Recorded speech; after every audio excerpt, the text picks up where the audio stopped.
This is Mr. Zaveri's house. Notice the wind chimes and the beautiful Persian carpet. Wind chimes are a harmonious symbol from the Chinese culture, while the carpet has come from Iran. He has also ordered Japanese sushi and Italian pizza for lunch. Isn't it interesting that our lives today reflect intermingling of cultures? We live in an interconnected world where it takes a few seconds to get in touch with people living thousands of miles away. The process by which local, regional, or national phenomena get interlinked on a global scale is called globalization. Was our world as interconnected in the past as it is today? Let's find out. In the pre-modern world, travelers, priests, traders, and pilgrims moved across countries in search of new lands, business and knowledge avenues, and spiritual fulfillment. They facilitated the exchange of knowledge, ideas, culture, food items, inventions, and even deadly diseases. During 3000 BCE, the flourishing trade along India's coast linked the Indus Valley civilization with the present-day West Asia. The Old World was interlinked with the help of the well-established trade routes. For example, the Silk routes connected Eastern, Southern, and Western Asia with the Mediterranean world, North Africa, and Europe. The Silk routes were used to transport Chinese silk and pottery, Indian spices, and textiles. The Asian countries also gained in return. Silver and gold came from Europe to Asia via these routes. Apart from this, these routes facilitated cultural exchange as they were used by early Christian missionaries and later on by Muslim preachers to travel to Asia. Buddhism also spread out from eastern India to the rest of the world through these routes.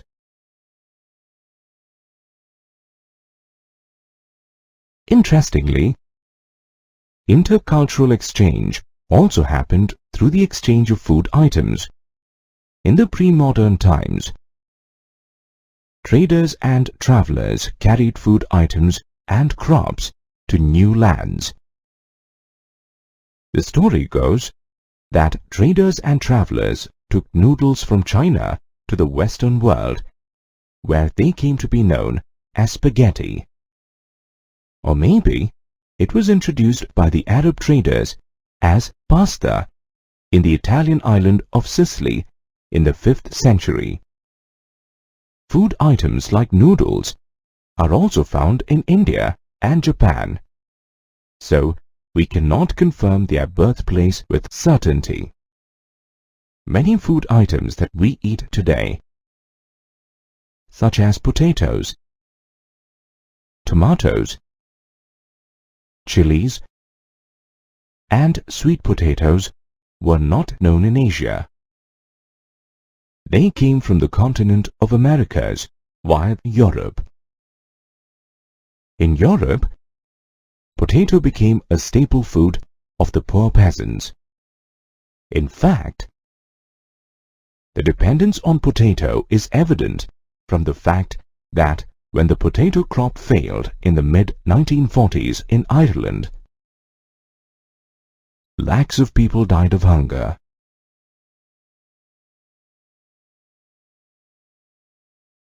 An important discovery took place on 12th of October 1492, which changed the face of world trade forever. On this date, America was discovered by Christopher Columbus.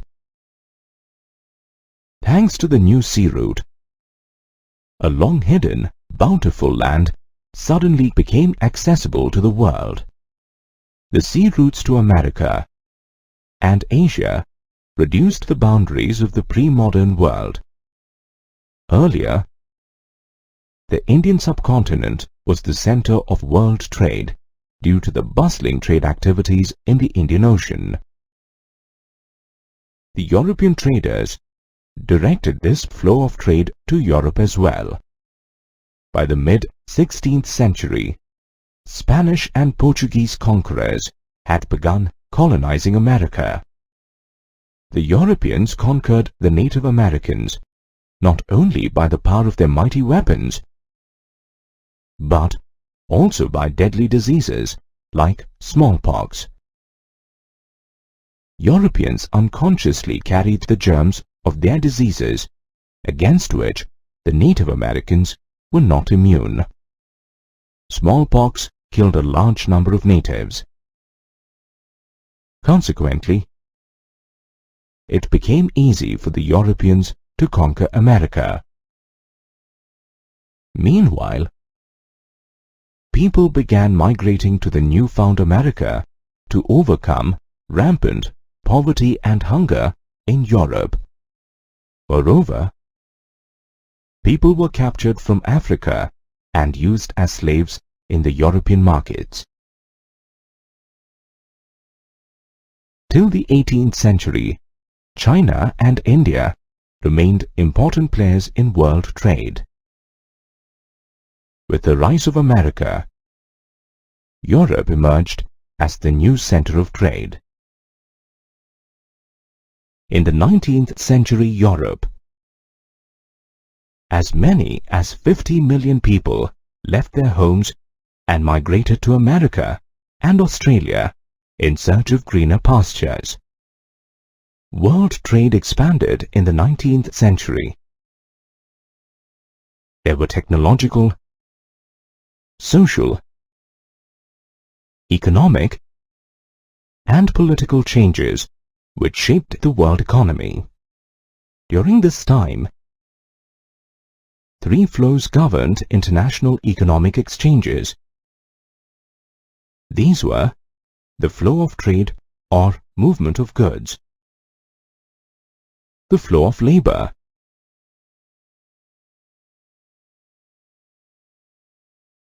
and the movement of capital. All three flows were closely interlinked and impacted people's lives immensely. Let's understand how the movement of goods, mainly food products, played an important role in trade and economy. Take the case of Britain. In the late 18th century, due to an increase in population, the demand for food grains increased considerably. Rapid industrialization in urban centers also contributed to the increase in the prices of food grains. During this time, the British government imposed corn laws which restricted the import of corn into Britain. After the outcry of the people against high prices, the government abolished these laws. Thereafter, Britain witnessed a deluge of cheap imported food which had adverse impacts on the agriculture sector of Britain. As a result, people began to migrate to cities and other countries in search of jobs and a better life. Meanwhile, countries that exported food grains to Britain, such as Russia, Australia, and America, also underwent a lot of changes. New railways and harbors were developed to transport food grains. More cultivation meant more hands needed on the job. As a result, people began to settle in new places. For new settlers, more houses and settlements were required. This meant the need for labor and capital. While capital came from rich centers like London, labor came by way of widespread migration from Southern Europe, Asia, Africa, and the Caribbean. All these interrelated changes helped in the formation of a global agricultural economy in the late 19th century. A similar mass exodus was seen in West Punjab, which was developed by the British as an agricultural land with a wide network of canals. Peasants from other parts of Punjab began to settle down in the new areas irrigated by canals.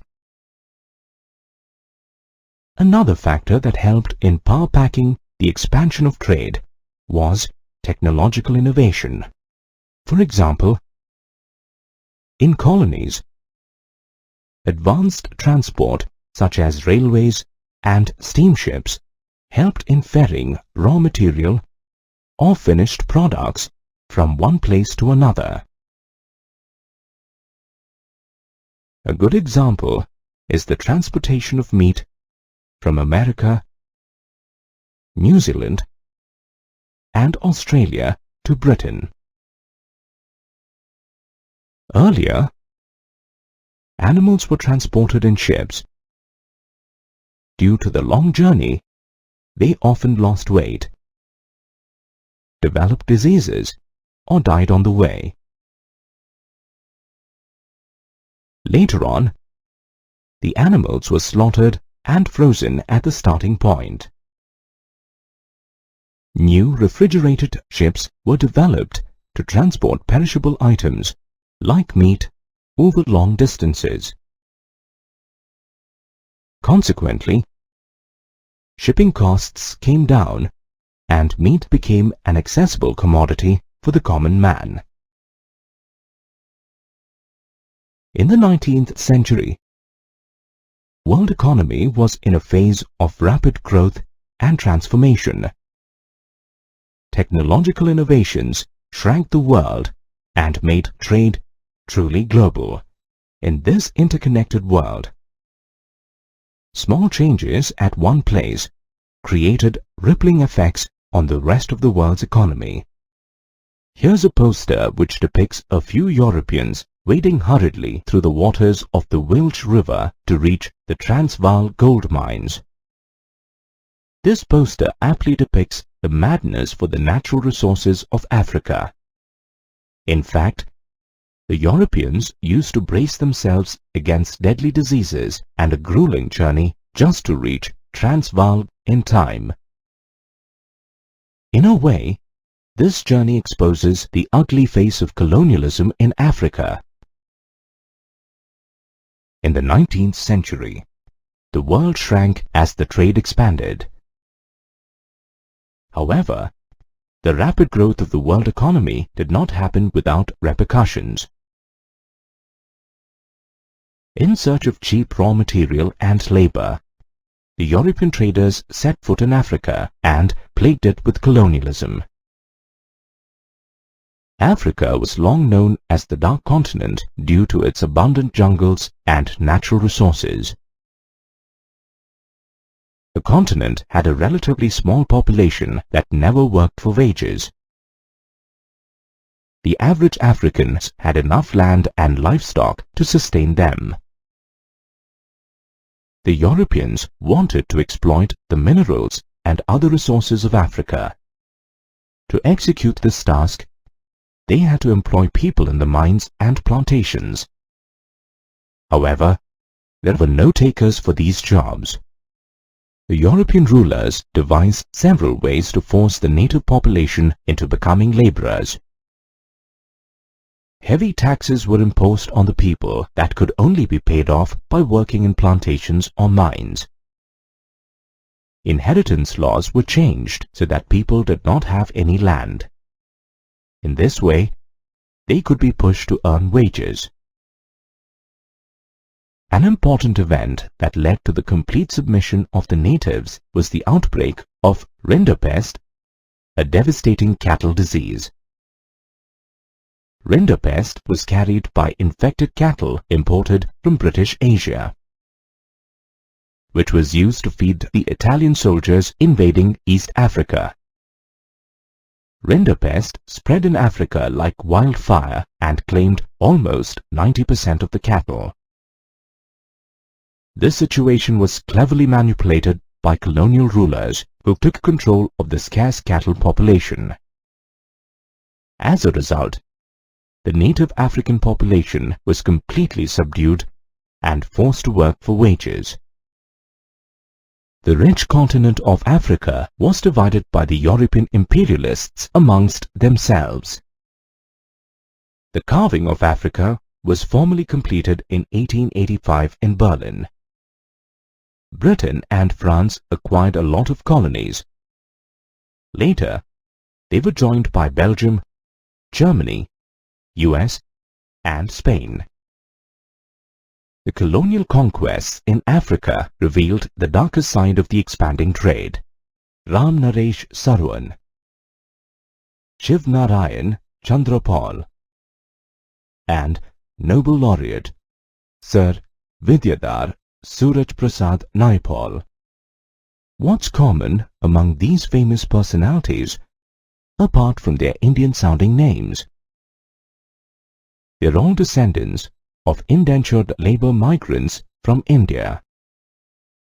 The term indentured labor referred to a bonded laborer who was bound by a contract to work for an employer for a specific period of time. The 19th century witnessed a rapid expansion of world trade. One of the important developments was the migration of labor from China and India to work in other countries. In India, the indentured workers came from present-day regions of eastern Uttar Pradesh, Bihar, central India, and parts of Tamil Nadu. In these regions, land had been cleared for mining and plantations, and the domestic industry had declined. Consequently, people of these areas became poor and were under huge debts. Therefore, they decided to migrate as indentured labor to places like the Caribbean islands, Mauritius, and Fiji. Many Tamil migrants went to Sri Lanka and Malaya, while some were employed in the tea plantations of Assam. The indentured laborers were hired by way of a contract. This contract promised that the workers could return to India after they had served their employer for 5 years. They were recruited with the help of agents. On reaching the destination, the indentured laborers were subjected to extremely cruel living conditions. Moreover, they had no legal rights, so going back to their native place was impossible. Due to its harsh and restrictive nature, 19th century indenture came to be known as a new system of slavery. As time passed by, the immigrant laborers learned to cope with their difficult circumstances. They developed their own forms of self-expression, which was actually a blend of Indian and foreign cultural forms. For example, the Muslim procession of Muharram got transformed as the Carnival of Hosay. Workers of all religions participated in this carnival. Similarly, Rastafarianism emerged as a religious movement in the slums of Jamaica that appealed to the colored population. Rastafarianism is also said to have cultural links with the Indian immigrants in the Caribbean. Chutney music, another interesting Indo-Caribbean music form that mixes the elements of Hindi film songs and a form of dance music called Soka. Fusion of art forms and cultures gave rise to new art forms which were completely different from the original. This fusion was an important facet of the emerging global world. Actually, indentured labor migration was extremely criticized and finally abolished in 1921. The 19th century also witnessed interesting developments in Indian entrepreneurship and trade.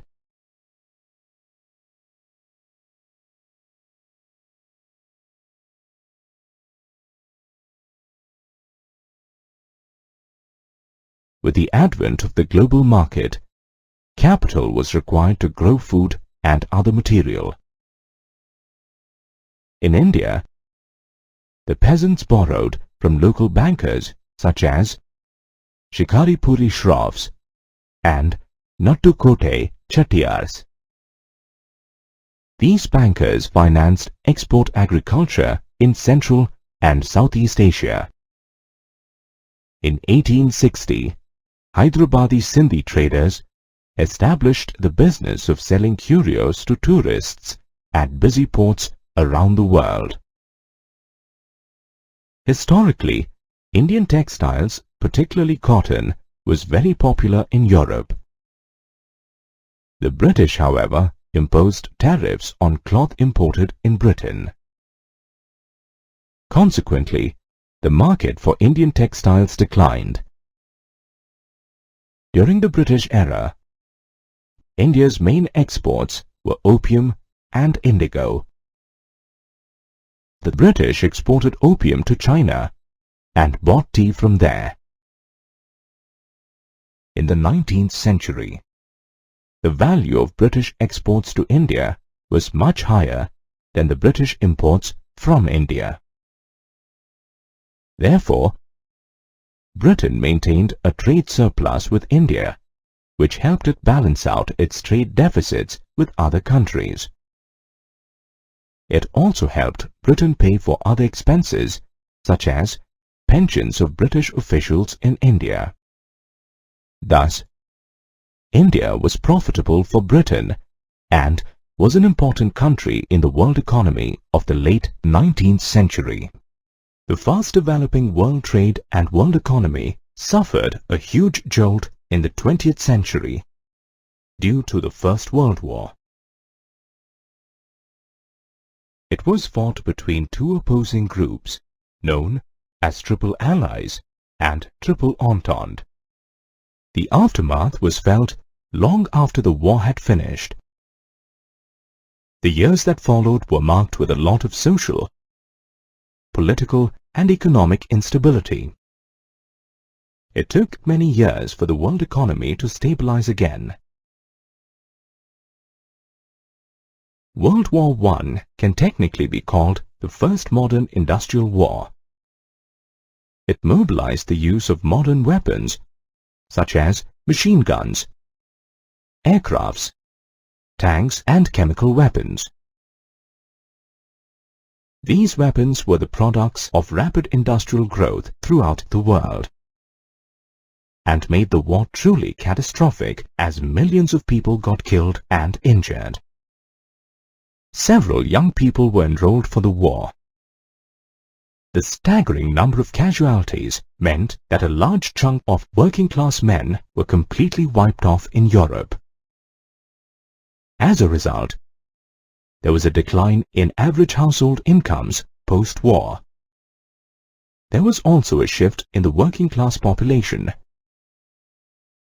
Since the men were at the battlefront, women were recruited to do the jobs which were only reserved for men earlier.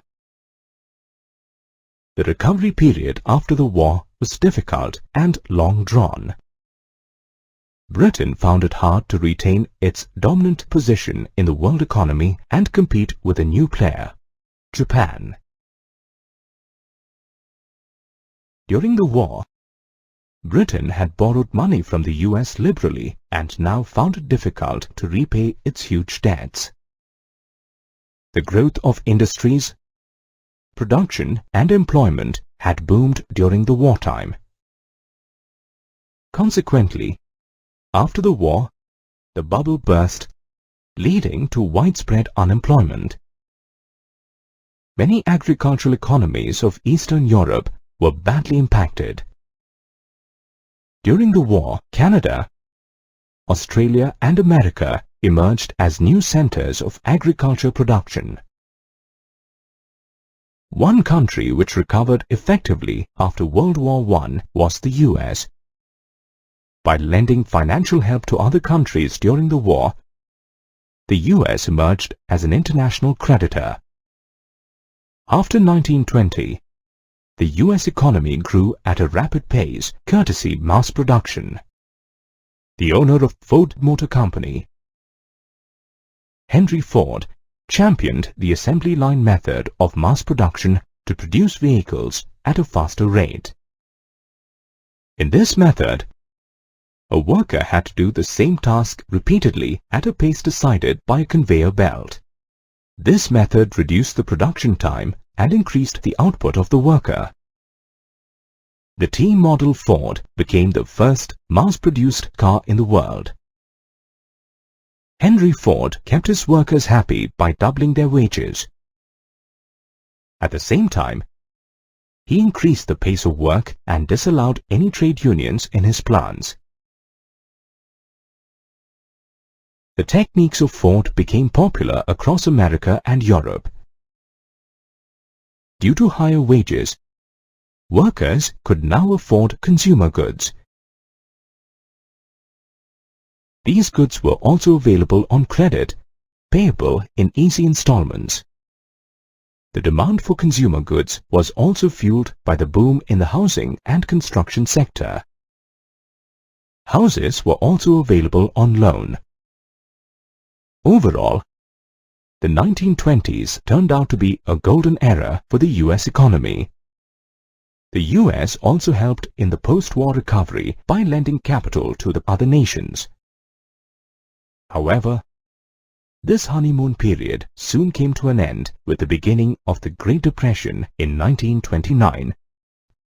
They used to tell me I was building a dream, with peace and glory ahead. Why should I be standing in line, just waiting for bread? These lines from the famous song, "Brother, can you spare a dime?" capture the grief and helplessness of Americans during the Great Depression.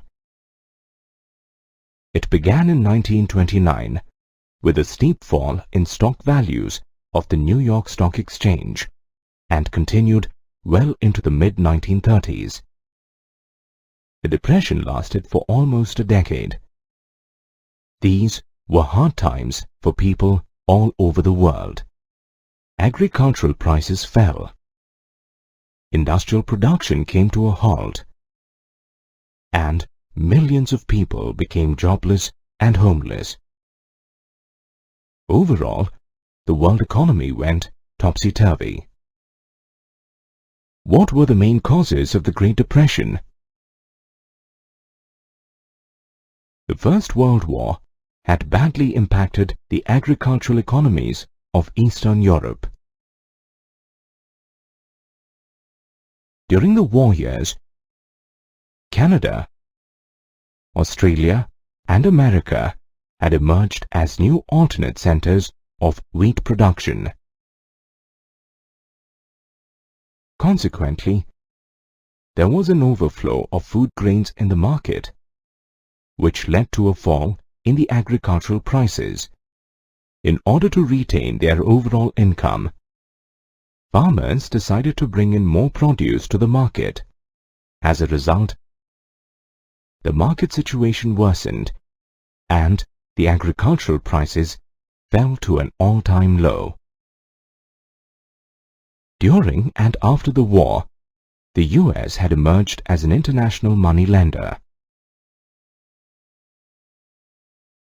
When the US economy was hit by the Depression, it had a domino effect on the rest of the world.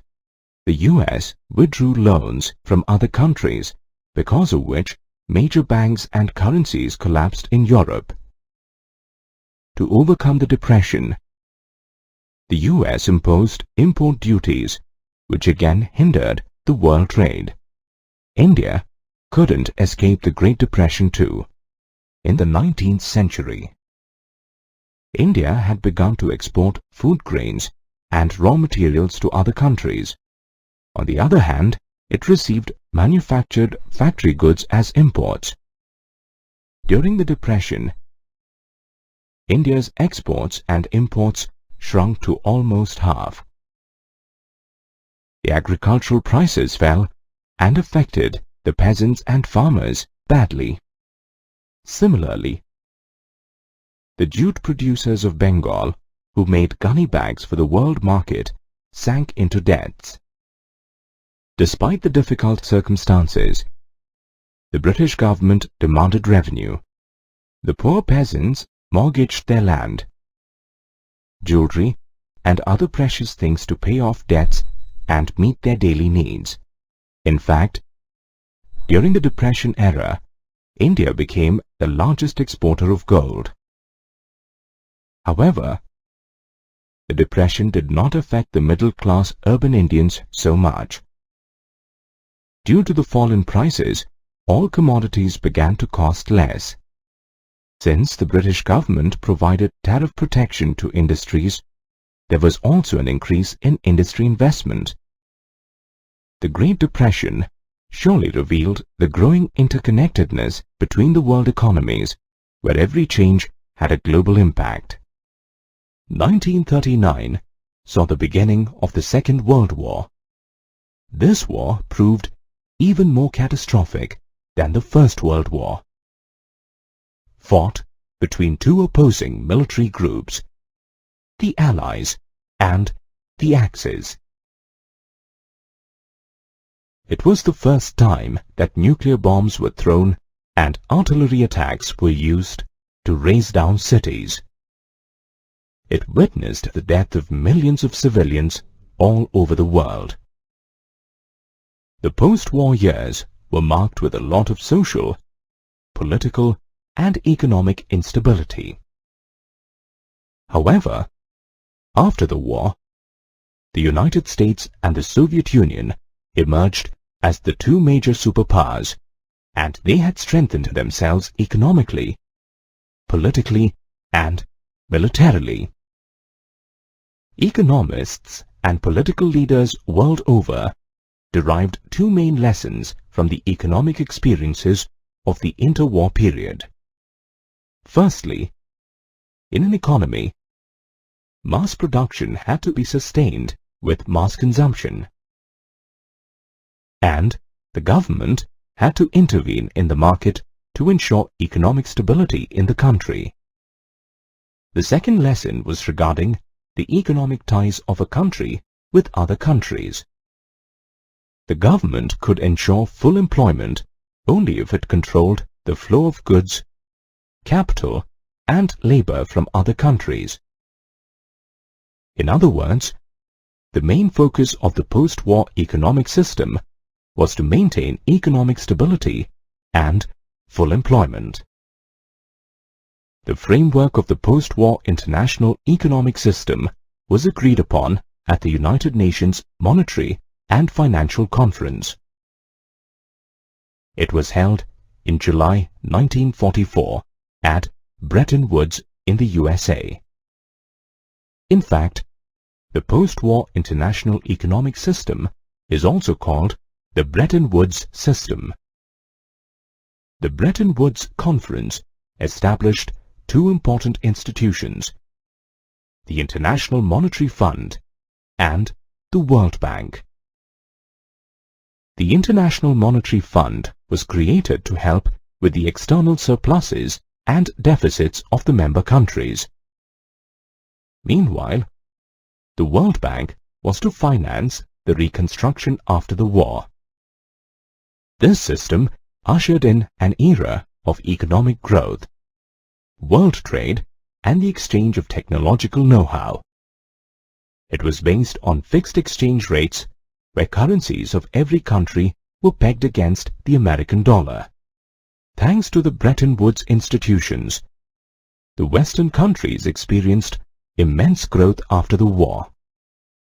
However, the same cannot be said of the newly independent nations of Asia and Africa. These countries had suffered a long colonial rule, and the major challenge faced by them was poverty. When the European nations and Japan had strengthened their economies, the Bretton Woods institutions began focusing more on the developing countries. Ironically, years after independence, the former colonial rulers continued to use the natural resources of their former colonies. Since the developing countries were not growing at the same pace as the Western nations, they collectively formed a group known as G77. The aim of this group was to demand a new international economic order, or NIEO. The economic system was to help the developing countries control their natural resources and get better trade opportunities. The post-war period had its set of challenges. From 1960, the finances and competitive strength of the US began to decline. The dollar weakened and could not maintain its value in relation to gold. Eventually, the fixed exchange rates gave way to the floating exchange rates.